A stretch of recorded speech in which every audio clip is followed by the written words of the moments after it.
Thank you for choosing Tern. We want to make sure that you stay safe while enjoying your new bike.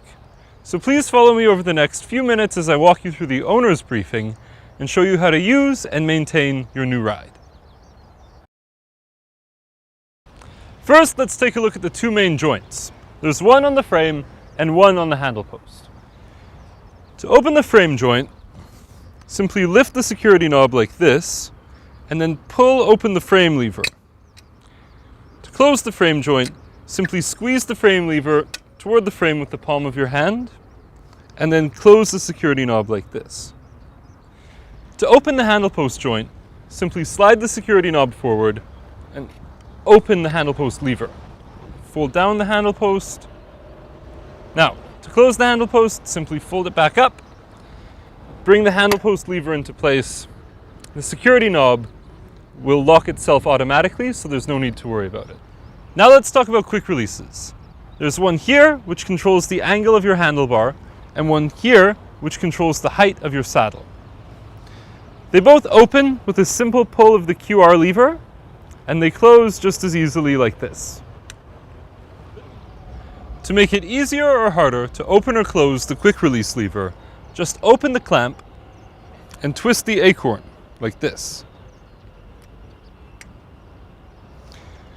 When using your quick release levers to adjust your saddle height, please note that there's a maximum insertion point and a minimum insertion point indicated on your seat post. The minimum insertion point is engraved on the seat post, so you'll have to look carefully for it, but it's there. Now, for safety reasons, always stay within this range.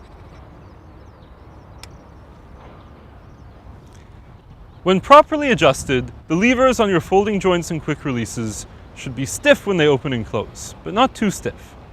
When properly tensioned, you should be able to open them with 2 or 3 fingers and close them with the palm of your hand. Note that if they're not closed or properly adjusted, there's a risk of injury, so please make sure to check them before you ride. Folding and unfolding a Tern bike is easy, but it takes a bit of practice to remember all the steps.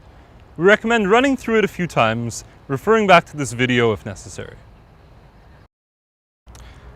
First, you want to rotate the crank arm so that the left arm is pointed directly at the ground. Then, fold the pedals.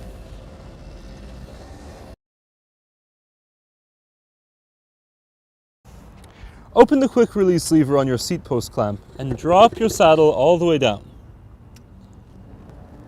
Open the security knob and then pull open the lever on your frame joint. Then, bring your front wheel to the back and engage the magnetics.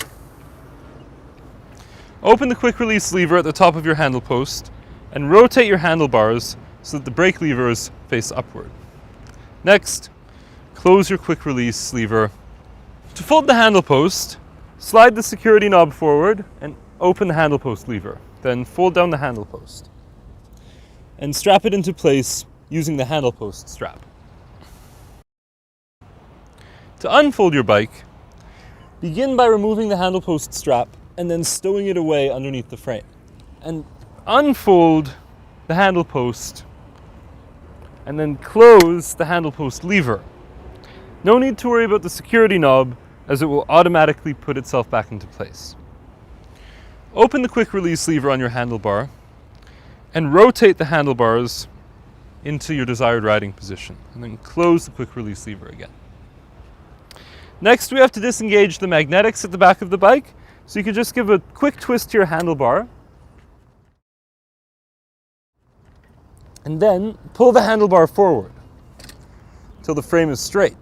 Then lock the frame joint by pushing in the lever and cover it with the security knob.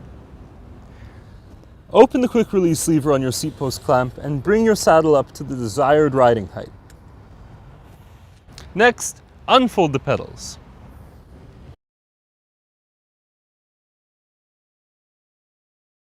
So there are a few things you need to check on your bike before each ride. To help you remember them all, we suggest you use this mnemonic device.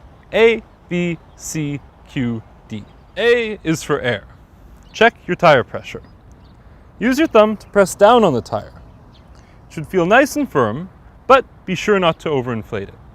B stands for brakes and bars. To inspect your brakes, just squeeze the levers and make sure that your bike stops. And by bars, we mean the handlebar, the handle post, and the stem. Just inspect everything carefully to make sure that it's nice and tight, that everything is undamaged, and you should be good to go. C stands for chain and cables.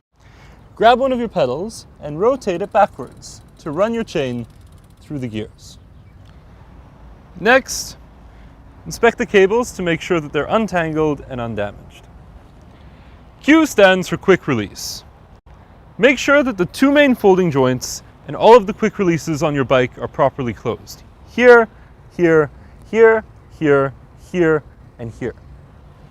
D stands for drop test. Simply lift your bike a few inches off the ground and drop it. If anything shakes or rattles, just inspect and adjust that area. Also be sure before you ride to make sure there are no cracks developing on the frame joint. Now let's talk about braking. The rear brake lever is mounted on your left handlebar grip, and the front brake lever is mounted on the right. For certain countries, it could be the other way around, so please double check with your dealer or try before you ride. Now squeeze both the front and the rear brake evenly to slow down or stop. Next, let's look at how to use your gears so that you can control your speed and pedaling resistance. This indicator shows you whether you're in a low gear or a high gear. To start off, you want to use a low gear around a 4 or maybe even a 5. Remember to only switch gears while you're pedaling. To switch gears, just turn the grip shift until you reach the desired gear. Just like a car, your bike needs regular maintenance to stay safe and reliable. Your bike is made up of lots of different moving parts. Since they're rubbing against each other, they need to be lubricated. Your chain is probably the first object on the bike that needs a little bit of maintenance lubrication, especially if you hear it squeaking or if you've been riding in the rain. So if your bike needs to be lubricated, just take it over to your local Tern dealer and they can recommend something for you to put on your chain. After you apply it, make sure to wipe off all of the excess grease so it's relatively clean and you don't get any markings on your legs during a commute. There are several parts of your bike that will wear out over time. These include the rims, the brake pads, and the tires. Your rims and your brake pads have wear lines. When you can no longer see these, visit your Tern dealer and have them replaced. When your tire's tread starts to wear out, or when the sidewalls of the tire start to crack, it's also time to have those replaced. We also recommend that you periodically check that your wheels are true, or in other words, straight.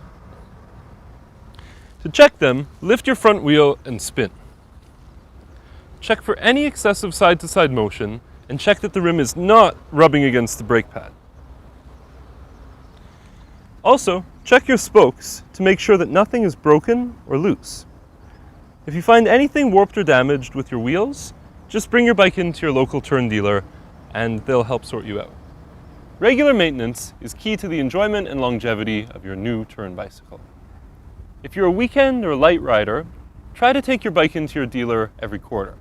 Whereas if you're a daily rider, aim to bring your bike into your local dealer once a month. Regardless of how much you ride, aim to bring your bike into a dealer within a month after initially purchasing it. Cables and brakes take a little bit of time to settle, so you'll enjoy your bike the most if it's tuned up after a month of riding. That about covers it. And remember, there's plenty of information available in the user manual or online at turnbicycles.com under tips and tricks. Plus, your dealer is always available to answer your questions. Thanks again for choosing Tern.